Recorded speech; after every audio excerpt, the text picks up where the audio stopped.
자, 오늘 이제 저희가 이번에 이제 책을 한 권, 이제 방언에 관련 책을 출간한 그 의미로 오늘 좀 성령님의 사역에 대해서 좀 더 미리 여러분들이 책을 읽기 전에 우리가 하나님 말씀을 통해서 이 성령님의 진정한 사역의 활동과 목적을 좀 분명하게 하는 그러한 메시지를 이제 준비했습니다. 예수님께서 7절에 분명히 말씀하신 게 있습니다. 참 중요한 말씀입니다. 예수님은 제자들이 기대하는 것과는 전혀 다르게 예수님 자신은 뭐예요? 그 성육신하신 예수님은 분명히 떠난다 그랬어요. 사실 제자들로서는 굉장히 예수님의 그러한 말씀이 사실 받아들이기 힘들고 어려운 말씀이고, 제자들은 그러한 예수님의 말씀에 사실은 좀 두려움을 많이 가졌습니다. 그런데 예수님이 하신 말씀이 뭡니까? 내가 떠나가는 것이 너에게 유익하다 그랬습니다. 즉 예수님이 성육신의 몸을 가지고 이 지상에서 사역을 하는 것보다는 오히려 당신이 떠나가는 것이 유익하다 이거예요. 그 이유는 뭐겠습니까? 성육신 하신 예수님은 어떻습니까? 그분은 그 육신의 제약을 받아요. 제약을 받기 때문에 예수님이 이 땅에서 성육신 하시는 그 사역이라고 하는 것은 사실은 그 육신으로 인하여 많은 제약과 어려움이 따릅니다. 그리고 예수님의 그 육신은 뭡니까? 우리와 죄는 없으시지만 우리가 동일한 육신을 가지고 있기 때문에 예수님이 이 땅에서 영원히 육신을 가지고 활동할 수가 없죠. 그래서 뭐라고 합니까? 내가 떠나가지 않으면, 즉 예수님이 떠나지 않으면 보혜사 누구이십니까? 성령님이십니다. 즉 보혜사께서 너희에게 오시지 않을 것이나 내가 가면 내가 그분을 너희에게 보낼 것이다. 그래서 자, 성령님께서는 예수 그리스도께서 보내시는 거예요. 왜 보내십니까? 그리스도의 사역을 대리로 대신 하시기 위해서, 즉 예수님께서 맡기신 구속의 사역에 필요한 모든 것들을 이제 성령, 즉 보혜사 성령께서 맡기셔 일임하셔서 그분이 이제는 일하시도록, 누구를 위해서? 이 땅에 세워진 교회를 위해서 일하시도록 성령님께서 오신 것입니다. 그런데 성령님께서 오신 목적이 이제 예수님의 아주 분명하게 나타나고 있습니다. 뭐냐? 8절에 그분께서 오시면, 여기서 그분은 누구입니까? 보혜사 성령님이에요. 자, 이제 여기서 우리가 진정으로 성령님의 활동과 사역의 목적이 무엇인가가 아주 정확하게, 그걸 누가 말씀해 줍니까? 예수님 말씀해 주시는 거예요. 우리는 성령의 활동과 역사를 사람이 말하고 누가 말했다가 아니에요. 어떤 신학자가 말했다가, 그 이전에 예수님께서 친히 보내시는, 즉 예수님께서 친히 성령님을 보내시면서 그 성령님이 오시는 목적이 무엇인지를 예수님 자신의 말씀을 통해서 우리가 정확하게 먼저 안다면 오늘 우리 시대, 이 성령 시대, 흔히 얘기해서 성령 시대, 성령의 은사의 시대라고 하는 그 기만, 그 속임수, 그 거짓말들에 대해서 우리는 이 예수님의 말씀만으로도 우리는 능히 그 기만, 그 속임수를 어때요? 다 밝혀낼 수가 있어요. 첫 번째 뭐라 했습니까? 죄에 대하여. 자, 성령께서 이 땅에 보내심을 받는데 성령의 가장 중요한 사역이 뭡니까? 죄를 깨닫게 하는 사역입니다. 죄를 깨닫게 하는 사역입니다. 근본적으로 사람들이 예수님을 믿지 않은 이유가 뭡니까? 자기의 죄를 깨닫지 못하기 때문에 그런 것입니다. 즉 예수님, 성령님께서는 누군가에게 하나님의 복음을 그가 듣고 깨닫고 믿게 하시려면 성령께서 가장 먼저 하시는 사역이 뭡니까? 먼저 죄를 깨닫게 하는 거예요. 만약에 혹시라도 이제 우리 중에 아니면 많은 사람들이 나는 내가 정말 구원받았는지 구원받지 못하는지 잘 모르겠습니다 하는 분들이 있다면, 그렇다면 이거 한 가지를 좀 명확하게 알면 되겠습니다. 내가 죄를 확실히 알고 깨달았느냐 하는 걸 알면 돼요. 근데 여기서 말하는 죄라고 하는 것은 도덕적 윤리적인 죄가 아니에요. 성경에서 말하는 근본적인 죄는 뭡니까? 하나님에 대한 적대감, 그리스도에 대한 적대감, 즉 살아계신 삼위일체 하나님에 대한 적대감, 그분께 내가 죄를 지었다는 것, 내 본성 깊숙한 곳에서부터 나는 그분을 싫어하고 그분의 말씀을 거부하고 나는 하나님의 거룩함을 기피하고 나는 살아계신 하나님의 그 거룩한 계명을 싫어하는 이런 마음이 있으면은 그는 아직도 죄를 깨달은 게 아닙니다.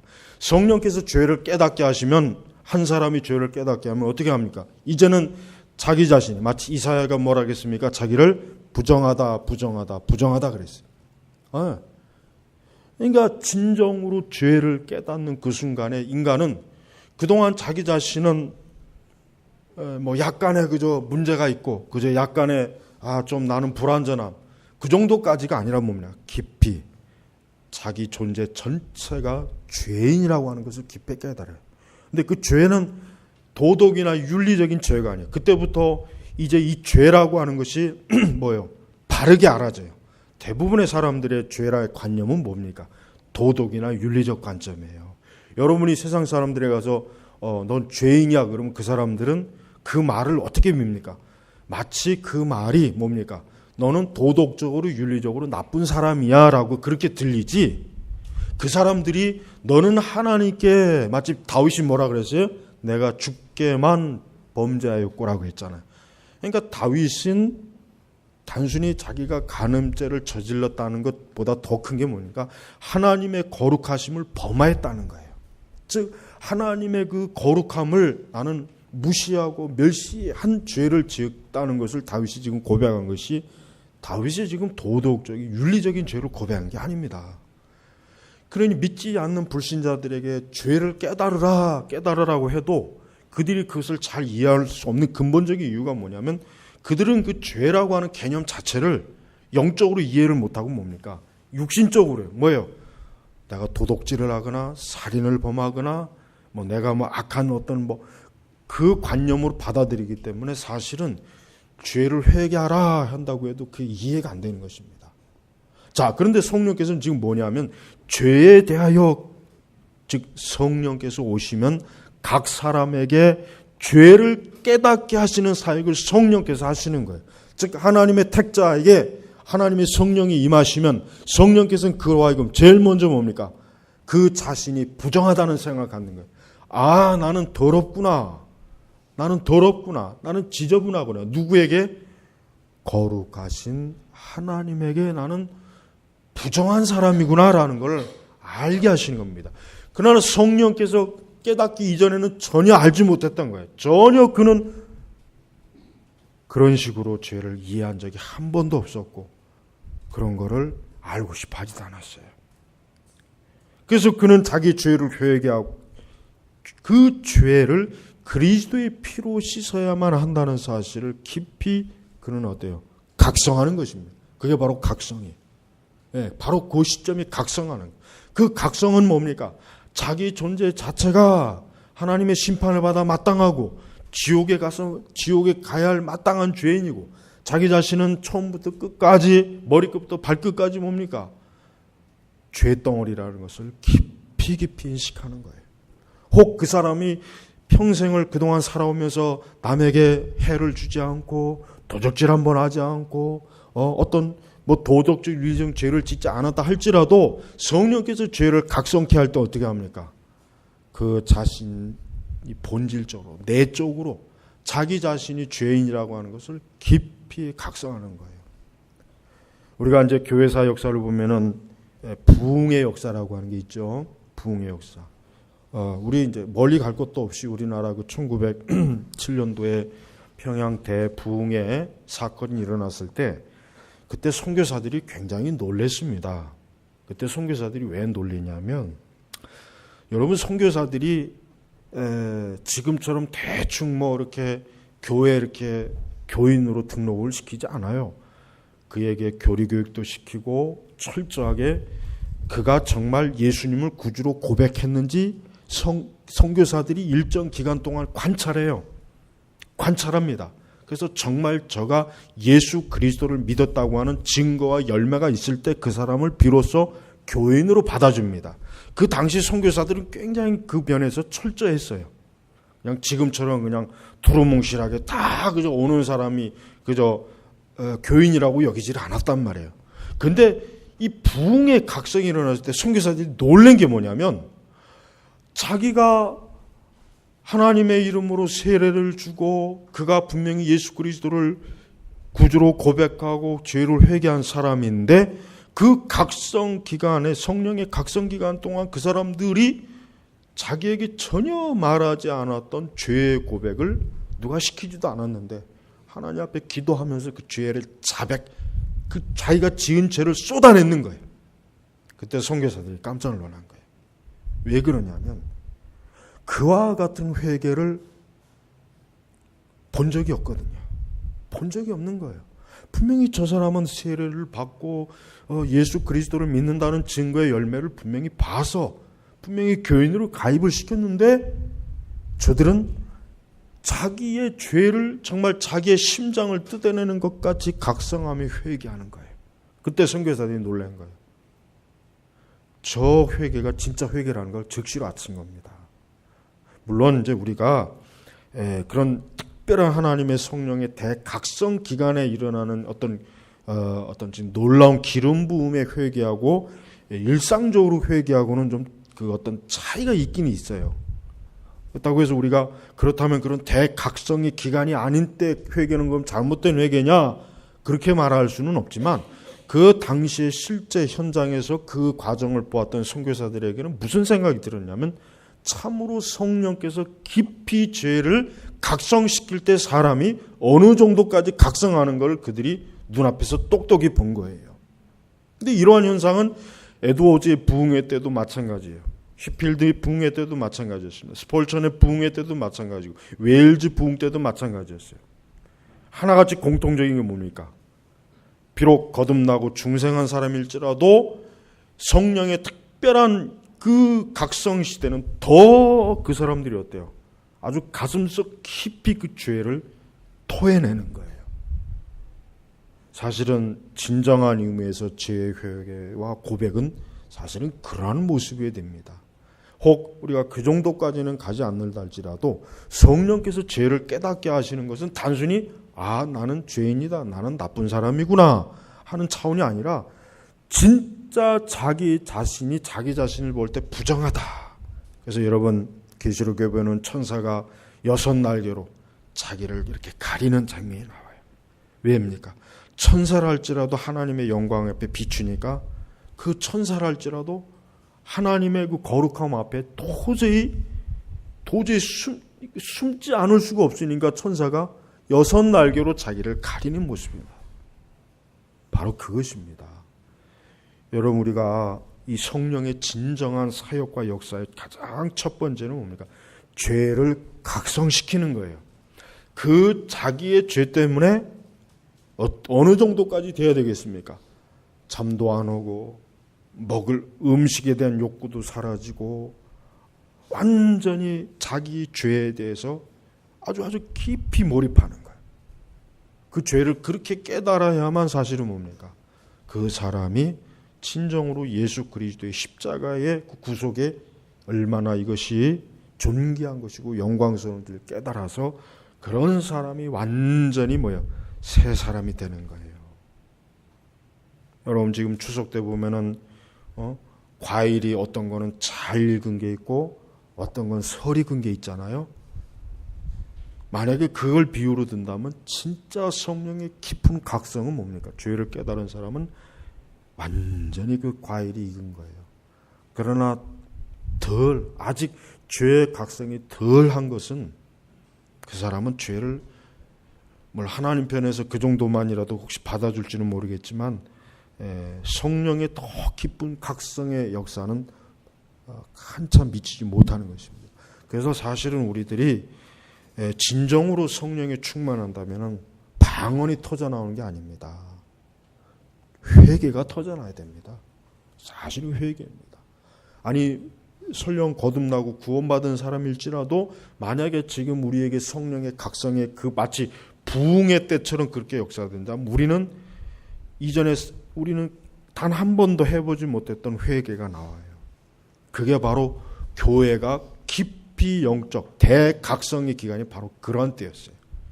그러니까 하나님께서는 어떤 시기에 그 성령의 그 죄를 깨닫게 하는 것을 한 번에 그냥 가장 깊이 역사하는 때가 있는 거예요. 그러나 그런 역사는 자주 있는 게 아니죠. 드문이죠. 그래서 로이드 존슨은 평생 그 부흥을 보고 싶어 했다 그랬죠. 부흥. 자기 평생 그 부흥을 보고 싶어 했어요. 우리도 그런 부흥을 인위적으로 만들 수도 없고 인위적으로 해서도 안 되겠지만은 성령께서는 죄를 각성케 하는 일에 성령의 역사입니다. 그러니 우리가 지금 성령의 역사다 하는 것들을 다 보십시오. 그건 성령의 역사가 일 수가 없어요. 왜 그런지 아십니까? 죄에 대한 각성이 없으니까. 죄에 대한 각성이 없기 때문에 안 되는 거예요. 어떤 의미로든 성령의 역사가 있으면요, 반드시 제일 첫 번째 나오는 게 죄에 대한 각성이에요. 그게 없는 상태에서는 그 다음번이 나올 수가 없습니다. 그래서 예수님이 제일 첫 번째 죄에 대하여 이게 첫 번째 둔 거예요.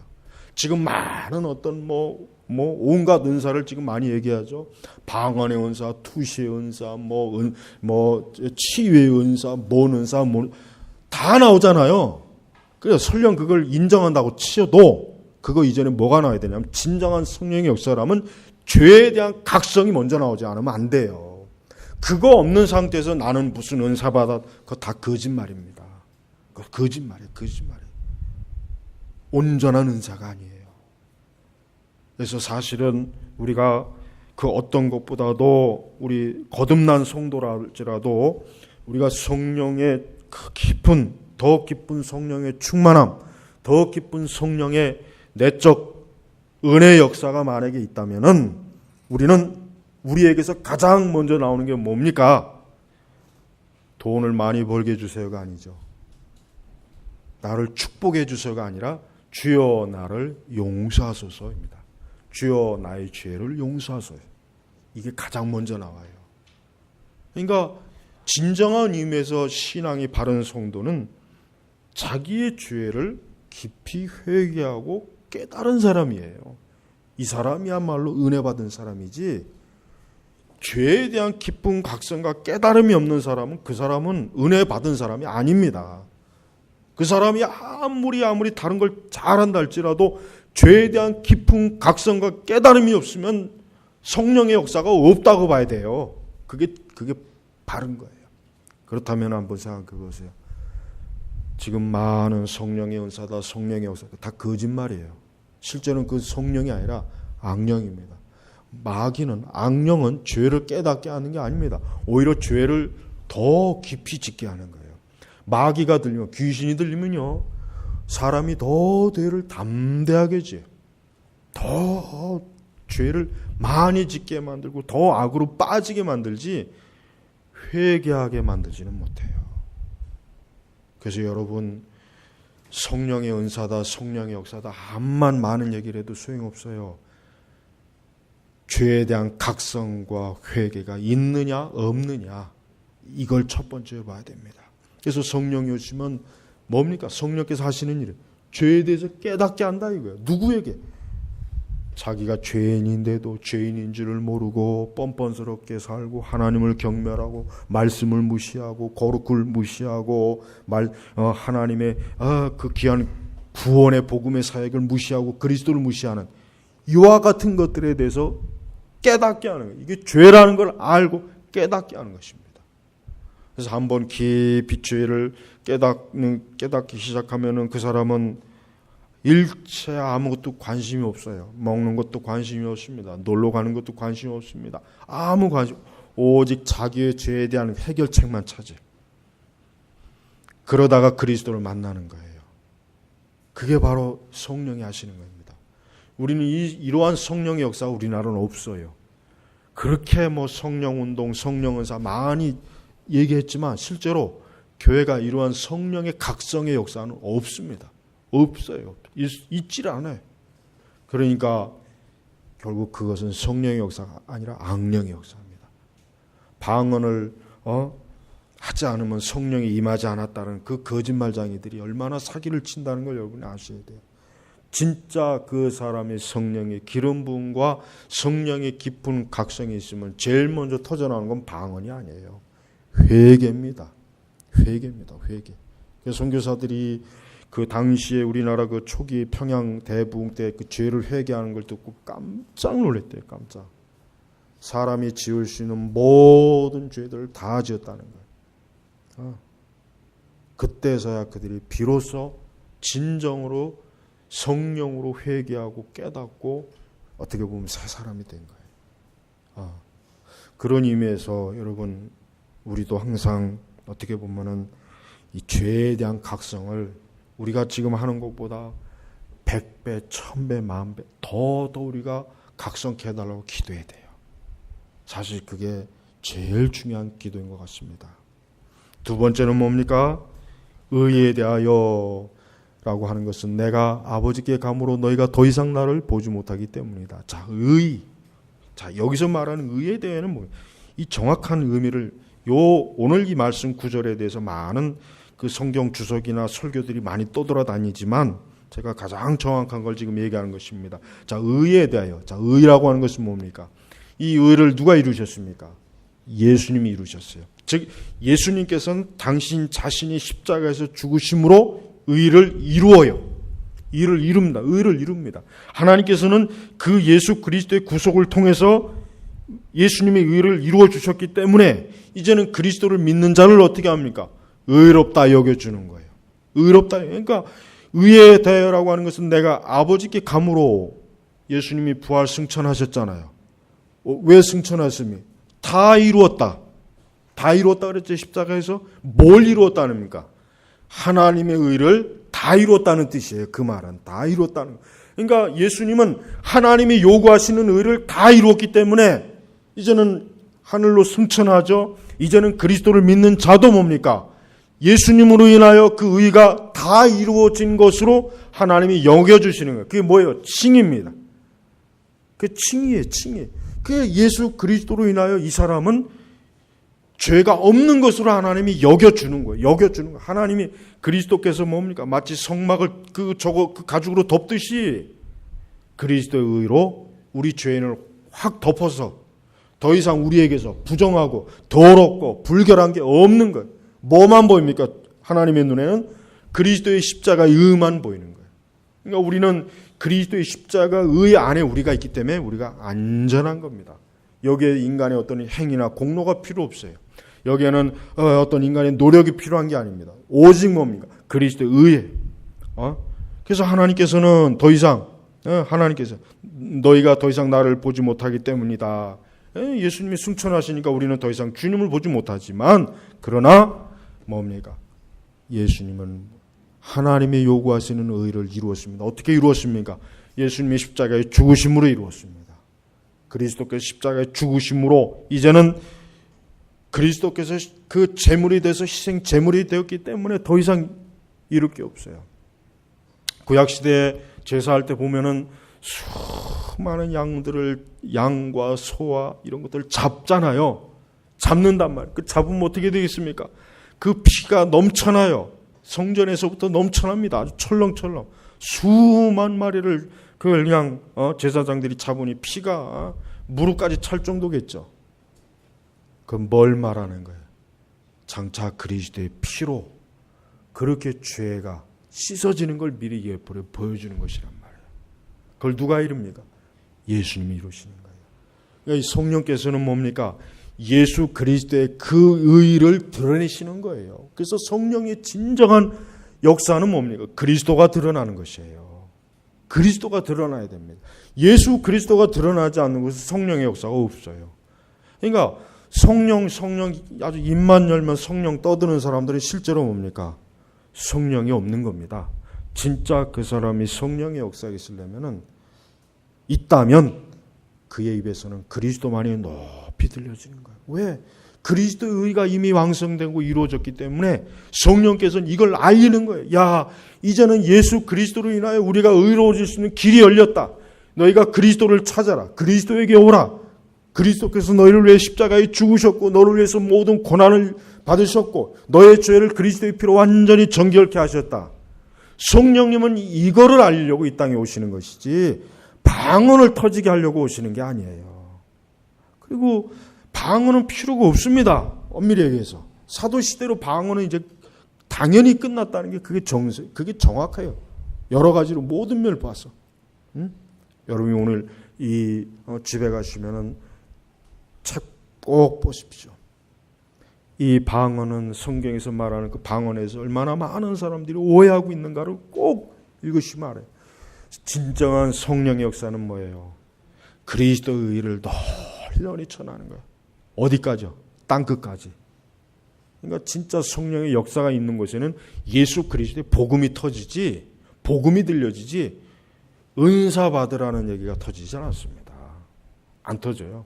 많은 선교사들의 이야기를 보십시오. 그들이 가는 곳마다 뭐가 들려져요? 그리스도의 복음이 나타났지. 지금 이 은사주의 같이 오순절 어떤 은사, 치유, 이거 없었어요. 없었어요. 19세기까지는 전혀 없었단 말이에요. 그러니까 진정한 이유에서 성령이 하시는 일은 뭡니까? 그리스도의 십자가 의를 온 세상에 서생에 전하는 게 그게 뭡니까? 그게 바로 성령님이 하시는 일이라 이거예요. 성령님. 그러니까 교회는 지금도 그리스도의 십자가의 피를 온 세상에 증거해야 되는 거예요. 무슨 성령 운동한다고 해서 이상한 짓 하지 말고. 교회가 얼마나 지금 크게 미혹됐습니까? 얼마나 지금 잘못됐습니까? 정작 그리스도의 의는 가려지고 뭐 5만 가지 성령의 역사, 성령의 은사 그거에 완전히 미쳐있잖아요. 세 번째 뭡니까? 심판에 대하여 라고 하는 것은 세상 지배자가 누구입니까? 마귀예요. 오전에 마귀 사단에 대해서 얘기했죠. 자, 엄밀히 얘기해서 마귀 사단은 예수님의 십자가에 죽으심 그때 마귀는 완전히 그 뱀의 머리가 짓밟힌 것처럼 어때요? 마귀는 패배했어요. 그래서 그 예전에 그 멜 깁슨의 그 패션 오브 크라이스트 그 장면, 그 영화 속의 장면에 뭡니까? 예수님이 십자가에 달 때 뱀의 머리가 콱 밟히는 장면이 한번 나와요. 그 뭐예요? 예수님이 십자가에 죽으심으로 이 세상 지배자가 어떻게 됩니까? 지배자, 심판을 받은 거예요. 그리고 그 심판의 집행이 언제 되겠습니까? 주의 재림 때. 주님 재림 때 그 심판이 집행이 되는 거예요.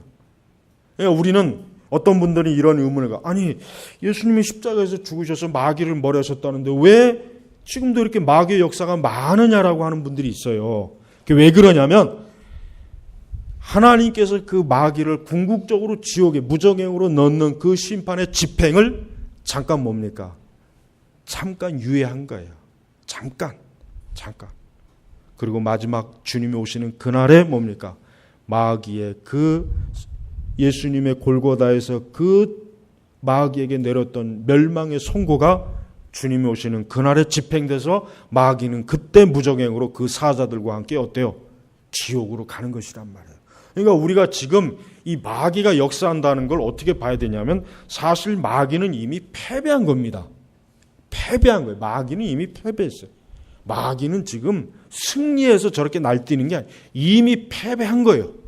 진 거예요. 그래서 예수님이 심판해야 되라고 하는 것은 이 세상 지배자가 심판을 받았기 때문이다. 그래서 과거형으로 나오잖아요. 받을 것이다가 아니라 받았기 때문이다. 언제 받았습니까? 주님의 그 십자가에서 받은 거예요. 그때 마귀는 궁극적으로 패한 거예요. 무너진 거예요. 그리고 이제 마귀는 뭐만 남았습니까? 하나님의 그 무서운 지옥의 형벌 집행만 지금 남아있는 거예요. 그러니까 마귀가 자기의 때가 다 된 걸 알기 때문에 날뛰는 거지 않습니까? 지금 길길이 날뛰는 거예요. 죽기 싫다고 막 날뛰는 거예요. 멸망하기 싫다고 날뛰는 거예요. 그러니까 또 한 번 마귀가 적그리스도를 통해서 그리스도를 이겨보려고 하지만 결국 어떻게 합니까? 결국은 또 적그리스도는 멸망하지 않습니까? 무너지잖아요. 결국 계시록에 보면은. 그러니까 마귀는 지금 이미 자기는 그리스도에 의해서 십자가에서 패했다는 걸 알고 있어요, 마귀가. 그러나 마귀는 지금 아둥바둥 발버둥을 치는 거예요. 멸망, 두려워하는 거예요. 무서워하는 거예요. 그러니까 교회는, 참된 교회는 마귀를 두려워할 필요가 없어요. 우리가 지금 교회 주변을 통해서 이 원수 마귀가 얼마나 지금 날뛰입니까? 강하게 날뛰고 있죠. 그러나 우리가 두려워하고 겁을 낼 필요가 없는 게 뭡니까? 마귀는 이미 결정적으로 그리스도의 때, 그리스도의 십자가의 때에 이미 무너진 거란 말이에요. 바로 성령께서는 이걸 알리시는 거예요. 마귀는 이제 무너졌다. 마귀는 패배했다. 마귀는 이제 저주받고, 마귀는 하나님의 그 권능에 의해서, 마귀는 뭐예요? 주저앉아버린 거예요. 그러니까 사람들에게 원수 마귀와 사단을 두려워하지 말아라 이거예요. 그래서 우리 성도들은 마귀를 무서워하지 않잖아요. 그러나 세상 사람들은 마귀를 무서워해요. 그래서 우상을 믿는 거예요. 그래서 우상 숭배를 하는 거예요. 그래서 귀신 숭배하는 거예요. 저들은 그걸 몰라요. 마귀가 이미 패배하고 무너졌는데도 여전히 마귀를 두려워하는 거예요. 그러나 우리 그리스도인들은 마귀를 두려워하지 않습니다. 참된 그리스도인은 절대로 마귀를 두려워하지 않아요. 왜? 이미 그리스도께서 십자가에서 마귀의 머리를 짓밟아 짓이겨버렸거든. 그러니까 마귀는 패배한 거예요. 그러니까 우리 그리스도인들은 어떤 미신에 사로잡히지 않습니다. 우리는 어떤 우상에 사로잡히지 않습니다. 우리는 마귀의 온갖 더러운 것을 벌벌 떨지 않습니다. 우리는 마귀의 죄에 우리는 거기에 빠지지 않습니다. 마귀는 이미 멸망하고 무너진 것이란 말이에요. 결국 오늘 주님께서 말씀하신 건 뭡니까? 성령께서 다시 보혜사가 내가 보혜사를 보낼 텐데 그분이 하시는 얘기가 뭐예요? 죄에 대하여, 의에 대하여, 심판에 대하여 세상을 책망하실 것이다. 이젠 성령께서 뭡니까? 사람들로 하여금 각성케 하는 거예요. 죄인들로 하여금 그들의 양심을 때리는 거예요. 너희가 언제까지 이렇게 멸망의 길로 가겠느냐? 언제까지 그렇게 생명의 길을 버리고 넓은 길로 가겠느냐? 언제까지 이렇게 육신의 정욕에 빠져서 살겠느냐? 언제까지 이렇게 우상에 빠져서 너희가 멸망할 것이냐? 속히 그리스도에게 오라. 그리스도에 와서 생명을 얻으라.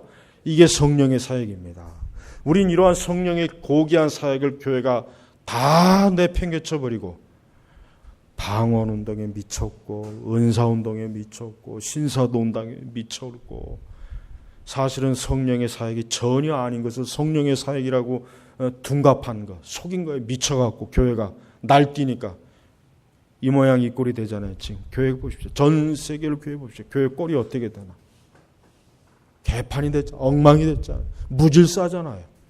교리고 다 무너지고 교회는 온 세상에 더러운 것이 다 들어와 있고 이게 왜 그렇습니까? 성령의 역사가 아니니까 이럴 거예요. 진짜 성령의 역사가 교회 안에 있다면 이렇게 되질 않아요. 절대 저런 천주교하고 연합운동 안 합니다. 어떻게 성령께서 저런 더러운 귀신들과 어떻게 연합하겠습니까?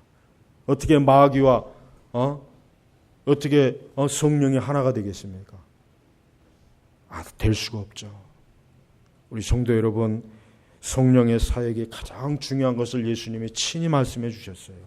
오늘 이 말씀을 여러분이 잘 기억하시면서 오늘 그 책을 여러분들이 좀 읽어보시면은 가장 이 방언이라고 하는 걸 가지고 마귀가 사람들을 속여요.